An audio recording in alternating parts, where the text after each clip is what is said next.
Standard, इसको कहते हैं स्टैंडर्ड कैलकुलेटर, जो आम दुकानों में इस्तेमाल होता है। आज हम इसके यूज़ के बारे में नहीं जानेंगे, लेकिन मल्टीपल टाइप्स ऑफ कैलकुलेटर के बारे में। स्टैंडर्ड कैलकुलेटर है, साइंटिफिक कैलकुलेटर है। साइंटिफिक में जो है ये वही साइंटिफिक डिजिट्स वगैरह आएंगी, X square, Y square, 10 raise power जितना भी देना है, लॉग कितना है, लॉग का पावर कितना है, एक्सपोनेंशियल कितना है, ये फलाना है, ये जो डिग्रीज है इनके बारे में है। ग्राफिक्स है, ग्राफ्स के बारे में कि एक्स एक्सिस पे आप कितना जा रहे हो, वाई एक्सिस में कितना जा रहे हो, यहाँ पे ग्राफिक्स कैलकुलेटर है। और प्रोग्रामिंग का है, जो प्रोग्राम वगैरह जो प्रोग्रामिंग करते हैं उनको इस प्रोग्रामिंग कैलकुलेटर के बारे में पता है कि मैंने एक्सा, डेसिमल, ऑक्टा, बाइनरी, ये जो नंबर है, इंटर कन्वर्जन इनका जो होता है ना, एक नंबर से दूसरे नंबर में हम इसको कन्वर्ट करते हैं, कैसे करते हैं और कितने के बराबर आता है। सही है बेटा। नेक्स्ट हम आते हैं डेट कैलकुलेशन। डेट कैलकुलेशन का क्या होता है कि अगर आप कहीं पे अप्लाई करते हो और आप उससे वो आपसे पूछता है कि भाई आपकी डेट ऑफ बर्थ क्या है और अभी मौजूदा आपकी डेट कितनी बनती है। सपोज कोई भी बच्चा अपना डेट ऑफ बर्थ बता दे। बेटा आप बताओ क्या डेट ऑफ बर्थ है? 7/7/2006। तो आपने यहाँ पे 2006 ढूंढना है, 2006 ढूंढ लिया और यहाँ पे 7 ढूंढना है जुलाई, तो यहाँ पे 7 तारीख ढूंढो। कहता है जुम्मे वाले दिन ये बच्चा पैदा हुआ है और आज तक इस बंदे की जो उम्र है वो कितनी आ रही है? 19 साल आ रही है और इतने दिन आ रही है। क्लियर। अगर मैं बोलूँ कि नहीं यार मुझे ऐसे करो 2024 के 2032 में इस बच्चे की कितनी उम्र होगी जुलाई में, 7 जुलाई में, तो क्या कह रहे हैं? कहते हैं 26 साल हो जाएगी। क्लियर। तो इसे हम डेट कैलकुलेशन हम यहाँ से कर सकते हैं। नेक्स्ट हम आते हैं यहाँ पे करेंसी कन्वर्टर है। करेंसी कन्वर्टर में बताएगा कि भाई आपके $1 कितने PKR के बराबर है, कितने ईरानी के बराबर है। नेट नहीं है, नेट के साथ ये कनेक्ट हो जाएगा तो आपको करंट डेट के बारे में बता देगा। क्लियर। मुख्तलिफ करेंसीज है उसके बारे में बताएगा। वॉल्यूम है, वॉल्यूम आपको पता है, जैसे फिजिक्स वाले जिन बच्चों ने फिजिक्स पढ़ा हुआ है या मैथ पढ़ा हुआ है उनको अच्छी तरह से पता है कि वॉल्यूम क्या होता है। वॉल्यूम वो गुंजाइश होती है कि किसी भी बोतल के अंदर या किसी भी कमरे या किसी भी स्पेस के अंदर जो चीज़ आ सकती है उसको कहते हैं वॉल्यूम। वॉल्यूम का फार्मूला क्या होता है कि length multiply by width multiply by height. इन तीनों को आप जब ज़रब दोगे तो आपको पता लग जाएगा कि इसमें कितने लीटर पानी आ सकता है, फ्लूइड आ सकता है, शरबत आ सकता है, फला पेट्रोल आ सकता है। क्लियर। तो ये वॉल्यूम है। वॉल्यूम में क्या कहता है कि भाई आप मुझे बताओ कि एक लीटर में कितने टीस्पून चम्मच आते हैं, 1 लीटर में कितने चम्मच आते हैं। तो बोलता हूँ कि यार मुझे ये बताओ कि 1 लीटर में कितने चम्मच आते हैं? 202 चम्मच आते हैं। अगर मैं बोलूँ कि भाई यार ऐसे करो कि एक कप में कितने टीस्पून आते हैं, हाँ, एक कप में कितने टीस्पून आते हैं? कहते हैं एक कप में 48 एक कप में 48 टीस्पून आते हैं। सही बेटा। और अगर हम इसको जाने मजीद, हमने कहा कि भैया मुझे बताओ कि गैलन जो होता है, एक गैलन कितने लीटर के बराबर है या 1 लीटर कितने गैलन के बराबर है। तो मैं इसको इंटर कन्वर्ट करके मैंने यहाँ पे मैंने कहा यार 1 गैलन बताओ कि कितने लीटर के बराबर। तो मुझे कह रहा है कितने के? 3.7 कितना? इतने लीटर के बराबर है। तो हमें फिजिक्स और मैथ कैलकुलेशन इतनी हमें जो at a time with wink of an eye हम इसको कर सकते हैं कि हमें पता लग जाएगा कि यार ये कितने की बराबर है। क्लियर। नेक्स्ट हम आते हैं, वॉल्यूम हो गया। इसी तरह लेंथ आता है। लेंथ भी आपको पता है कि यार 1 इंचेस में, सपोज हमने यहाँ पे इंच सेलेक्ट किया, मैं बोलता हूँ कि यार ऐसे करो मीटर में बताओ कि कितने किलोमीटर होते हैं। हाँ, मैं बोलता हूँ 1 किलोमीटर में बताओ कि कितने मीटर होते हैं। 1 किलोमीटर में कितने मीटर होते हैं बताओ भाई? 1 किलोमीटर में 1000 मीटर होते हैं। मैं बोलता हूँ कि यार ऐसे करो कि 1 यार्ड में, 1 इंच में कितने मीटर होते हैं, या 1 किलोमीटर में कितने इंचेस होते हैं। सही बेटा। ये कितना बता रहा है? 39,370.08। अगर मैं इसको बोलूँ कि नहीं यार गज बता दो कि गज कितना बनता है, तो कहते हैं यार इतना 1093 गज यार्ड्स बनते हैं। मैं बोलूँ कि यार मुझे फीट बताओ, फीट कितने हैं, तो कहता है 3280.84। क्लियर। तो ये मल्टीपल यहाँ पे लेंथ के इंटर कन्वर्जन यूनिट्स है कि आप उसको आसानी यहाँ पे कन्वर्ट कर सकते हो। मैं बोलूँ कि यार मुझे ऐसे करो कि 1 माइल कितने किलोमीटर के बराबर होता है? 1.6। एक्सेलेंट। क्लियर। यहाँ हमने लिखा हुआ गलत है, हम यहाँ पे 1 लिखेंगे तो हमें आ जाएगा 1.609। सही है बेटा। क्लियर। नेक्स्ट हम आए लेंथ पे है। लेंथ होने के बाद जो है weight and mass. Weight and mass kilogram कितने पाउंड के बराबर होता है। मैं बोलता हूँ यार 1 पाउंड कितने किलो के बराबर होता है। सपोज हमने यहाँ पे किया, मैंने कहा 1 पाउंड उठाया और कितना किलोग्राम उठाया। मैंने कहा यार 1 पाउंड में बताओ कितने किलो होते हैं, बोलता हूँ कि 1 किलो में बताओ कि कितने पाउंड होते हैं। क्लियर? बात समझ में आ रही है? ये इंटर कन्वर्जन है। नेक्स्ट हम आते हैं कि बोलता हूँ कि यार ऑन्स कितना है, लॉन्ग टन कितना है, शॉर्ट टन कितना है। शॉर्ट टन यानी कि 1 टन में कितने वो होते हैं, 1 टन में कितने किलोग्राम होते हैं 1 टन में।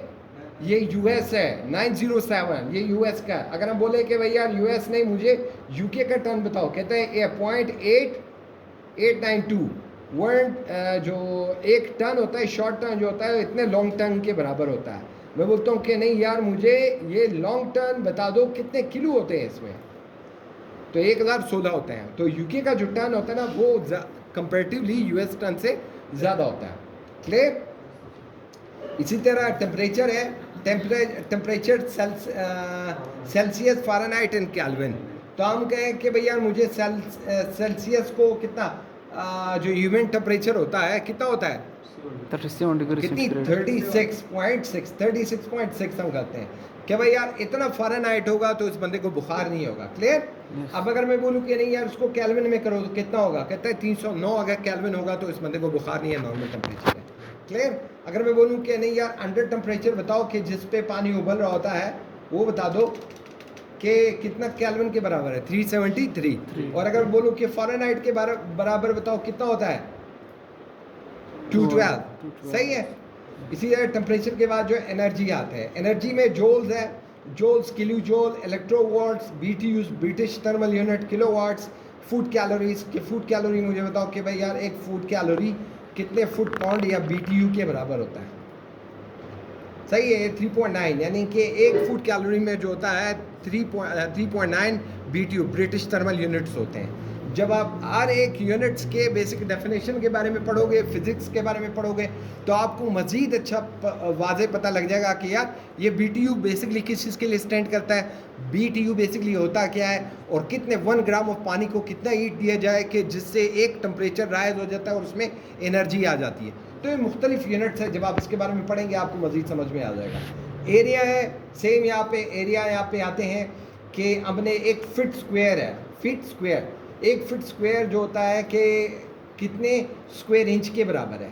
सपोज हमने कहा कि यार 1 फीट स्क्वायर कितने इंच के बराबर है 114। ये देखो 12 × 12 यानी कि एक फीट में कितने इंचेस होते हैं 12 होते हैं। 12 × 12 करना है। अब 1 फीट में कितने 12 इंचेस होंगे, 12 को ज़रब दोगे तो 12 से, लेंथ वर्सेस विड्थ, जब आप दोनों को ज़रब दोगे तो कितना आ जाएगा, एरिया कहता है यार वो इतने 144 इंचेस के बराबर आ जाएगा। क्लियर? तो इसी तरह मुख्तलिफ किस्म के एकड़ है। मैं कहता हूँ 1 एकड़ स्क्वायर, एकड़ जो होगा कितने, यहाँ पे हम दे देते हैं कि भैया कितने फीट यार्ड्स के बराबर है, तो बताएगा कि भैया इतने यार्ड्स के बराबर है। क्लियर? स्पीड है, स्पीड के बारे में यार किलोमीटर पर आवर कितने माइल पर आवर के बराबर होगा। अगर मैं बोलूँ कि यार 1 माइल पर आवर एक बंदा चल रहा है तो किलोमीटर में कितना स्पीड होगा उसका 1.6 होगा। क्लियर? बात समझ में आ रही है?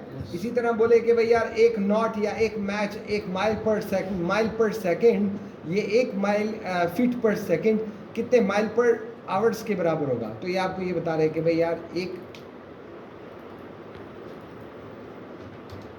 तो 1.4 ये फीट पर सेकंड के बारे में बता देगा। स्पीड इसी तरह टाइम पे आते हैं। टाइम मेरे ख्याल में समझाने की ज़रूरत नहीं है ना? टाइम आसान है। कितने यार 1 घंटे में कितने माइक्रो सेकेंड्स होते हैं, मिली सेकेंड्स होते हैं, तो आपको ये बता देगा कि भाई यार 1 घंटे में कितने सेकेंड होते हैं, मिली सेकेंड। अगर मैं बोलूँ माइक्रो सेकेंड कितने हो गए 3.6 का बच्चा, ये 3.6 नहीं है, कितना है?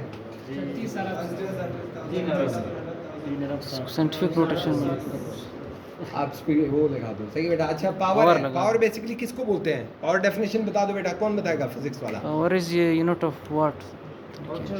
Unit of power is a watt. Okay, so now how do you define a power? What is power? Work done upon time. Work done upon times. Work done upon the rate of work done. Okay, At fine. which rate If is someone else who could define it, how do we call like a power? Power को आम ज़बान में क्या बोलेंगे? ताकत। ताकत को हम कैसे डिफाइन करेंगे उर्दू में आसान सलीस अल्फाज में? आप में ताकत है इसको बयान करने की, बताओ भाई क्या? अगर आप सोच लगाओ तो यही आपका जवाब है। क्या वक्त के लिहाज से मैं काम करना काम करने की सलाहियत को। वर्क, यस काम करने की सलाहियत को कहते हैं पावर। सही है। अब हॉर्स पावर, मैं कहता हूँ यार 1 HP कितने के बराबर है, किलोवाट के बराबर है, कहता है इतने के पॉइंट इतना 0.74 किलोवाट के बराबर है। अब मैं बोलूँ कितने वाट के बराबर है, कहता है यार अब आपको पता है कि किलोवाट जो है 1000 होते हैं। सही है। सादा वाट कितना होता है, 745 इतने वाट के बराबर होता है। तो ये यूनिट है, पावर के अपने यूनिट्स है। क्लियर। डेटा है। इसी तरह बोले कि भाई यार 1 GB कितने कितने MB के बराबर है, 1 GB कितने MB के बराबर है, 1024 भाई 1000 है। मैं बोलता हूँ यार ये कितने 1 गीगाबाइट 1 TB कितने GB के बराबर है, कहाँ गए पहले इसमें तो ढूंढो यार। 1